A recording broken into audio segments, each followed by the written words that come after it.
What if I told you that the most powerful empire in human history doesn't have a flag? No army, no land, and not even a single dollar to its name. Yet it commands nations, directs wars, shapes economies, and influences every major decision on Earth without ever appearing on a map. This empire doesn't conquer with soldiers or weapons.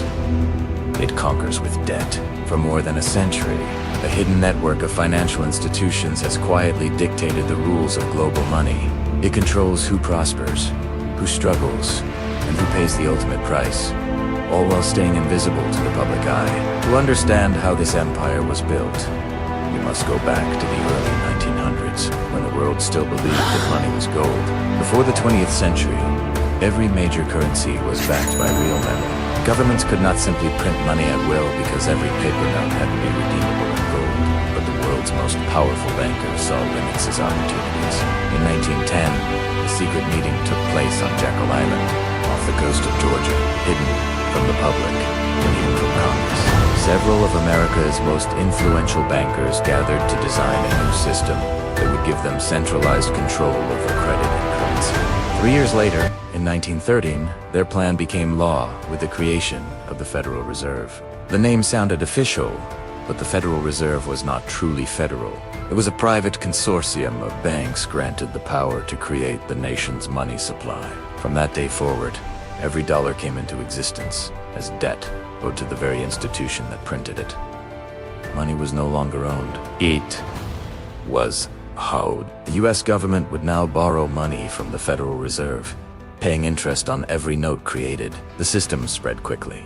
Other countries began establishing their own central banks, modeled after the American design. Then came World War II, a war that destroyed nations but created new financial opportunities. When the war ended, the global powers met in Bretton Woods, New Hampshire, in 1944, to design a new world order. The United States, now holding most of the world's gold, offered a proposal. All currencies would be tied to the US dollar, and the dollar itself would be tied to gold. It sounded fair, stable, and logical.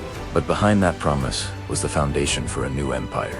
The more the world used dollars, the more control the United States and its central banking partners would have over the global economy. For a while, the system worked. But by the 1960s, cracks began to show. America was spending more than it earned, printing more money than it had gold to back it. Foreign governments, led by France, started demanding gold in exchange for their dollars. The US faced a dilemma: either admit it had overprinted or change the rules. On August 15th, 1971, President Richard Nixon addressed the nation and made an announcement that would forever change history. He temporarily suspended the gold standard, meaning dollars could no longer be exchanged for gold.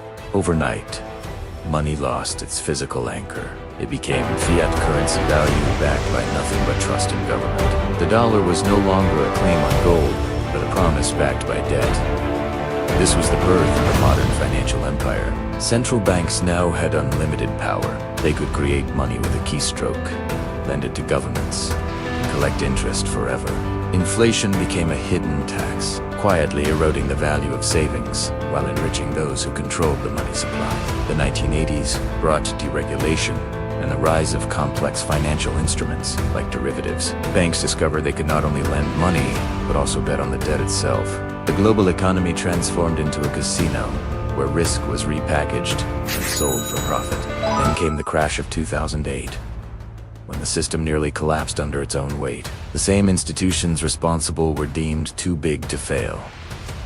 Governments rushed to rescue them with taxpayer money. Ordinary citizens lost homes, jobs, and savings. But the empire grew stronger. Every crisis only deepened its reach. Every bailout reinforced its power. By 2025, global debt exceeded $315 trillion, a figure so large it's almost beyond imagination.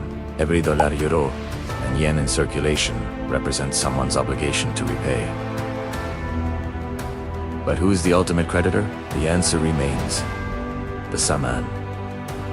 Interconnected network of central banks, investment giants, and financial institutions that profit from the perpetual creation of debt. Their influence extends beyond borders and governments. They decide the cost of credit, the flow of capital, and even the price of your groceries and rent. The empire thrives because debt is the perfect form of control. You can escape taxes, you can flee countries, but you cannot run from debt. Throughout history, a few leaders have tried to challenge this system. In 1963, President John F. Kennedy signed Executive Order 11,110, which sought to issue silver-backed money outside the Federal Reserve's control.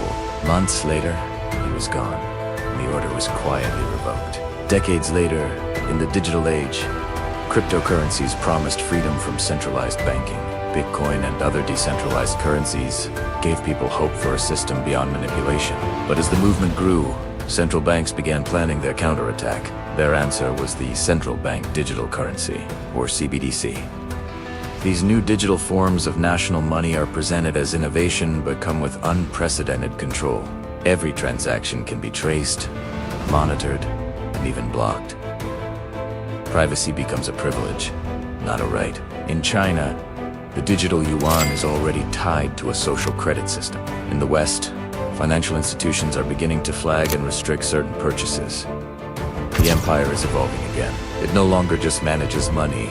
It manages data. Control of money is now merging with surveillance, creating a world where compliance can be enforced through financial access. Imagine your account frozen for a political donation or a social media post.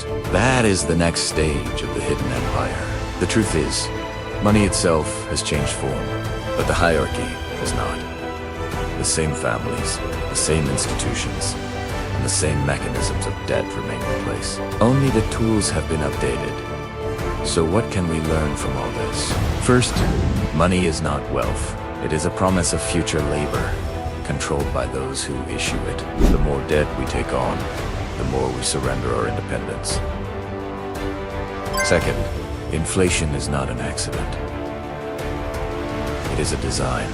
It shifts wealth from the poor and middle class to those who hold assets that rise in price. And third, financial freedom begins with understanding that this system depends on ignorance. Awareness is its greatest enemy.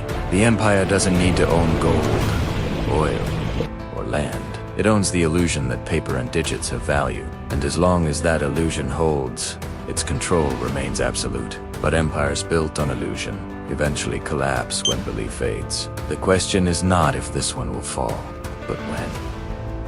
If this story opened your eyes, share it, because the only real revolution begins with truth. Subscribe for more deep dives into the secret history of money, power, and control. This is Money Unmasked, and you've just seen how the hidden empire runs the world.